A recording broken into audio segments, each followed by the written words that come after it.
মসজিদ থেকে বের হয়ে মিছিল করে জয় বাংলা স্লোগান দেয়, বাকশালীদের স্লোগান দেয়, মুজিববাদীদের স্লোগান দেয়, তখন আমাদের পুলিশ প্রশাসন কাউকে অ্যারেস্ট করতে পারে না।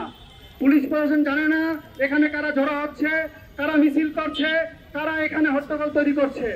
আজকের এই পরিস্থিতিতে গত কয়েকদিন যাবৎ রাজধানীর বিভিন্ন জায়গায় যে পরিমাণ হাত ফুটানো হয়েছে, লাঠি নিয়ে মিছিল করা হয়েছে, মূলত ডাকসুর নির্বাচনকে বানচাল করার জন্য।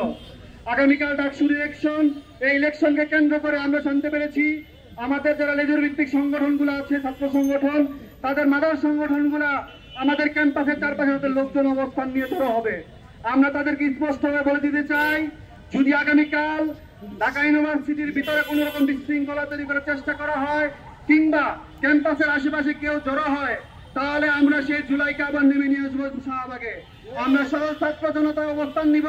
যদি কোনো দলের রাজনৈতিক দলের নেতা কর্মীরা এখানে অবস্থান নেয়, ঠিক একইভাবে আমরা ওই অবস্থান নিব। এবার আমরা খালি হাতে অবস্থান নিব না। তারা যদি খালি হাতে আসে, আমরা লাঠি নিয়ে এখানে অবস্থান করব। আমরা দেখে নিব তারা কারা। যদি আগামীকাল ডাকসু ইলেকশন নিয়ে কোন রকম বিশৃঙ্খলা তৈরি করার চেষ্টা করা হয়, ঠিক সেভাবে আমরা জুলাই যেভাবে ফ্যাসিস্টকে মোকাবেলা করেছিলাম, ঠিক একইভাবে আমরা তাদেরকে মোকাবেলা করে ছাড়বো ইনশাল্লাহ।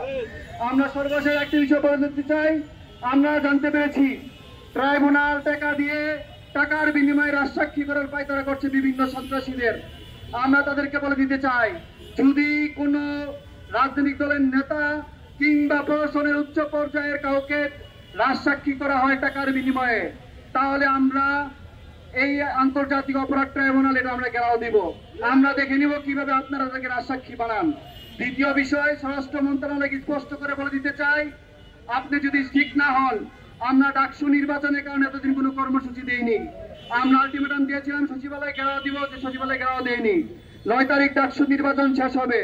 যদি 9 তারিখের মধ্যে আপনারা কোনো সমাধান না করতে পারেন, তাহলে এই শহরে জুলাইয়ের যুদ্ধের আবার নেমে আসবে। আপনাদের কিভাবে নামাতে হয় সেটা আমরা দেখে নেব ইনশাল্লাহ।